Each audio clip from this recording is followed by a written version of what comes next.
Масивноста и бројноста на десетиците згради и споменици кои државата и локалната самоуправа од 2009 до 2013 ги подигнаа во центарот на Скопје, меѓу другите отвори и прашања поврзани со трошоците за нивното одржување во идните години и децении во кои се очекува овие згради и споменици да им служат на институциите. Од почетокот на проектот Скопје 2014, критичарите најчесто ја користеа високата цена како главен аргумент против изградбата на спомениците и капиталните објекти. Дури во последните месеци од 2012-та, од кога институциите почнаа да се вселуваат во новите згради, почна да се спомнува и прашањето на трошоците за нивно одржување. Во ова влегуваат трошоците за струја и грејење, како и обезбедувањето на спомениците. Од една страна, власта како аргумент за изградба на дел од новите објекти ја наведе за штедата во пари и енергија. Во новите згради, според зборовите на владините представници, ќе нема кирии, а тие ќе штедат енергија повеќе отколку старите згради во кои досега работеле институциите. Од друга страна стојат критичарите на проектот кои велат дека масивните зданија ќе го оптоварат буџетот на земјата во иднина, како и дека нема економска оправданост за изградба на новите објекти. Во одржувањето на една градба енергијата е најголемата и најскапата ставка. Колкави ќе бидат трошоците за енергија за овој масивен државен проект? За да се одговори на ова прашање, потребни се основни познавања на концептот на енергетска ефикасност. Станува збор за низа постапки преку кои за време на градењето се обезбедува термичка изолација на една градба, која по оваквиот третман троши помалку енергија за затоплување или ладење. Концептот на енергетски ефикасното градење во светот е познат веќе еден век, а во последните децении тој постојано се надградува и усовршува. Оваа постапка минимално го поскапува градењето, но придобивките според експертите се големи и инвестицијата брзо се враќа. Тоа значи што подобро третирање енергетски, толку порационален објект, помали губитоци и полесно одржавање и помали трошоци во функцијата, во експлоатацијата. И тоа е чисто економска логика, но ние сега веќе размислуваме и ги правиме тие чекори конкретни кон тоа, што тоа ни се наметнува како економска логика, како конкурентна логика во функционирањето на градбите и на објектите.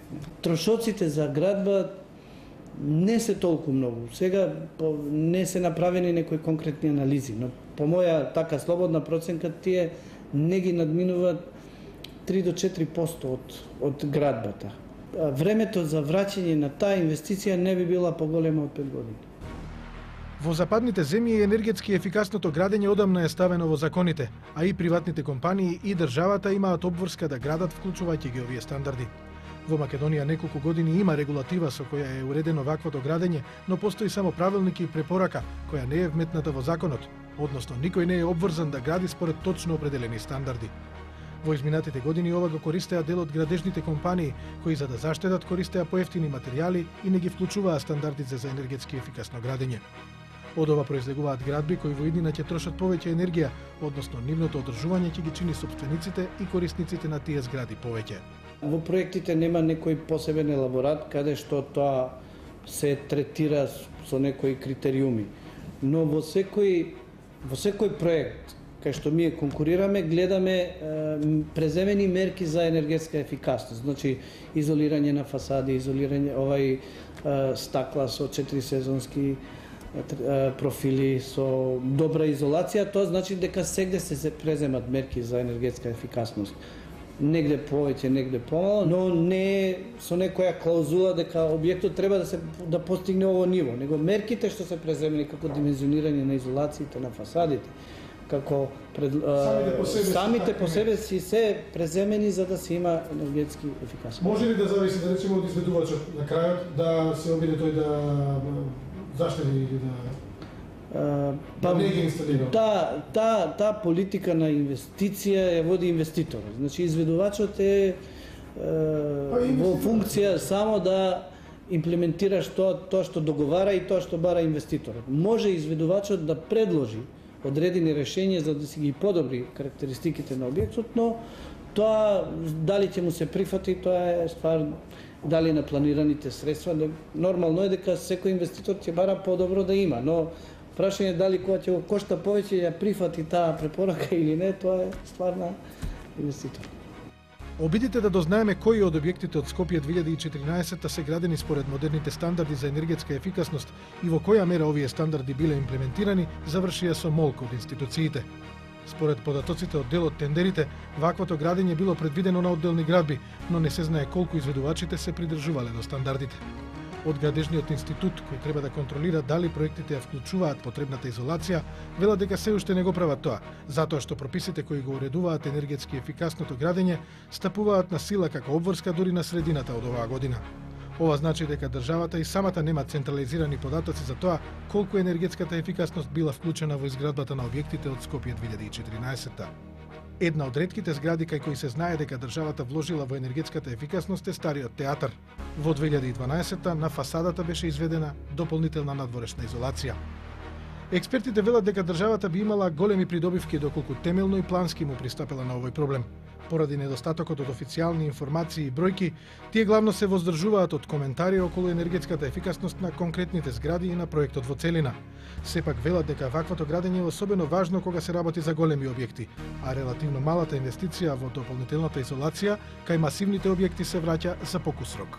Правиме ние некои анализи, например колкава дебелина на изолација би требало за да се постигне некоја оптимална заштеда, оптимална економска оправданост на објектот или дали тоа е поповолно кај помали објекти или кај поголеми објекти. Нормално дека кога се работи поголем објект, наеднаш оди целиот тој влог, така да веројатно и неверојатно туку докажано е дека влогот е во споредба со помалите објекти, со по квадратура и по кубин волумен, да речеме, е помал отколку за приземји за индивидуални објекти.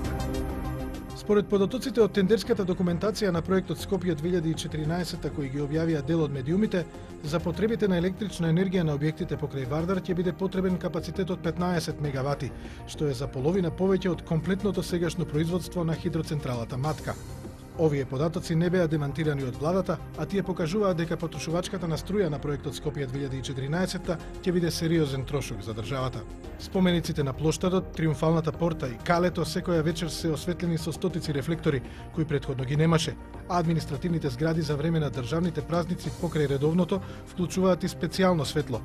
Општината Центар и градот Скопје ги делат трошоците за осветлување, вели градоначалникот на Центар Тодоровиќ, кој вели дека не се работи за значаен трошок.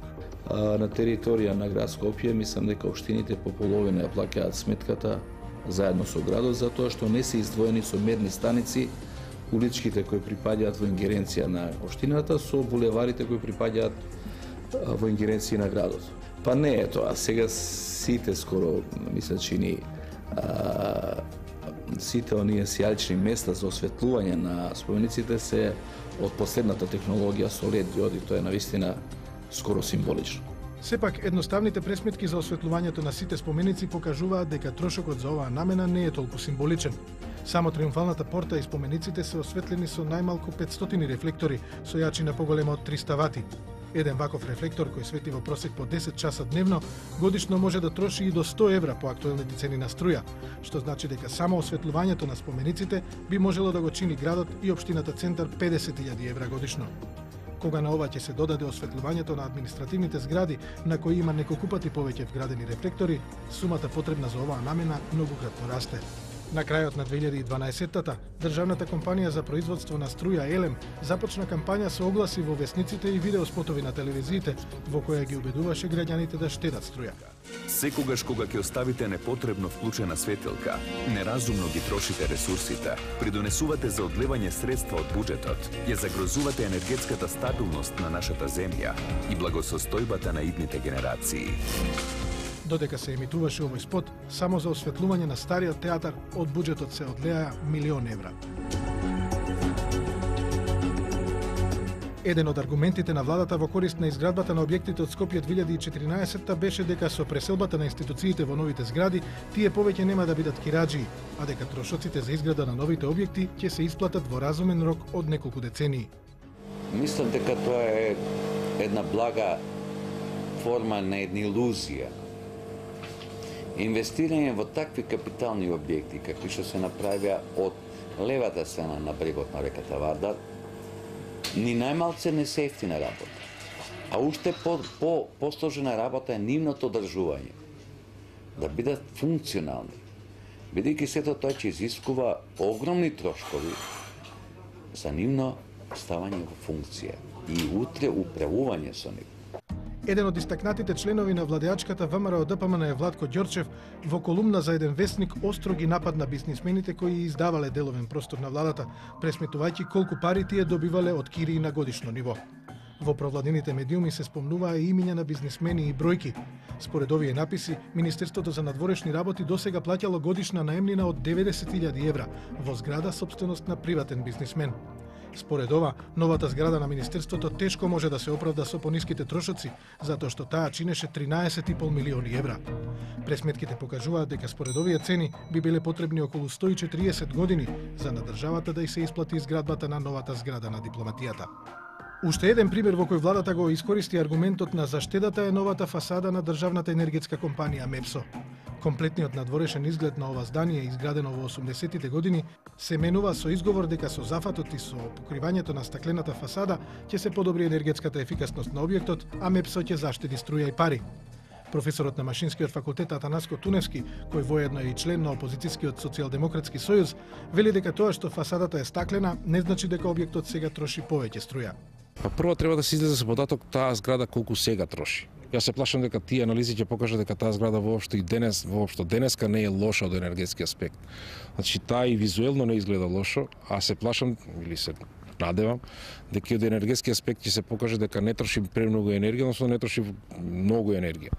Велите стаклени површини, па сериозни стамбени згради денеска се прават со стаклени површини, значи не е неопходен услов да нема стаклена површина за да таа биде термоенергетски изолирана. Значи не е клучно дека тие се стаклени па треба да станат да речам бетонски.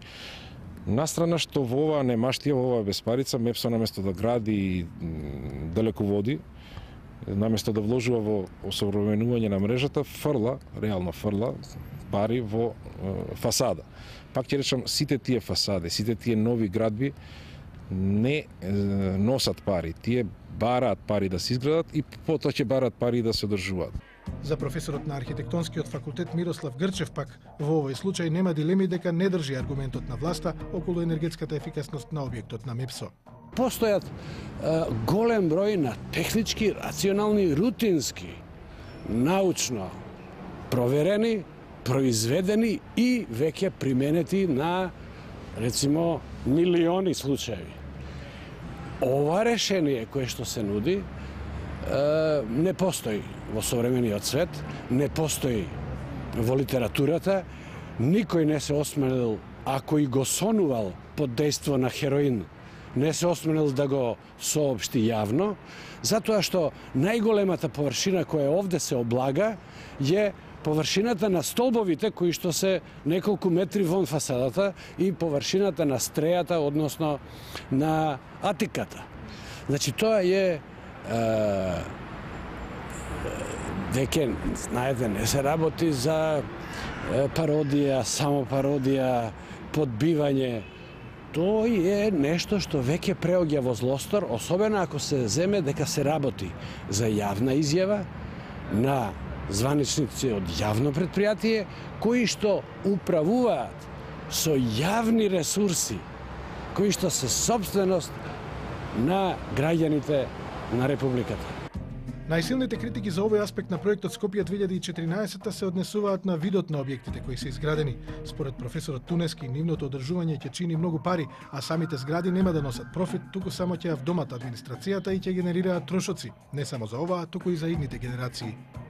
Денеска, барем во Европа, посебно во овие услови на криза, ниедна држава не се осмелува да гради такви објекти. Значи, во услови на криза, како што има во последните неколку години, никому ни на крај памет не му паѓа да такви волуменозни објекти гради и слично. Значи, конечно, не е тајна дека тие објекти се градат со зајмени пари, значи со пари од кредити, и се плашам дека нивното одржување, кое што ќе биде сериозно скапо, ќе биде од зајмени пари, затоа што тешко може да се претпостави дека ова држава ќе може да направи таков профит, односно таков ефект од во својот буџет, да има вишок пари за одржување на тие објекти. Значи, тие објекти не даваат пари, туку напротив само ќе трошат пари. Уште еден нов трошок на кој е изложена општината Центар е и трошокот за обезбедување на спомениците. Од почетокот на 2013-та, приватна фирма за обезбедување ќе добие 120.000 евра за да ги чува скулптурите на плоштадот Македонија во следните 2 години. Надлежните не дадоа објаснување зошто се ангажира дополнително обезбедување и зошто оваа задача не може да ја преземе полицијата. За сега потрошувачката на енергија не е голема, а одржувањето на проектот Скопје 2014 не чини многу пари, затоа што повеќето објекти се уште не се довршени и не се вселени. Според представниците на власта, една од придобивките од новите објекти е нивната репрезентативност, а таа според нив не може да се измери и да се изрази во бројки и трошоци. Дали со оваа репрезентативност можат да се оправдаат трошоците за одржување на Скопје 2014 ќе биде јасно тогаш кога проектот целосно ќе биде завршен.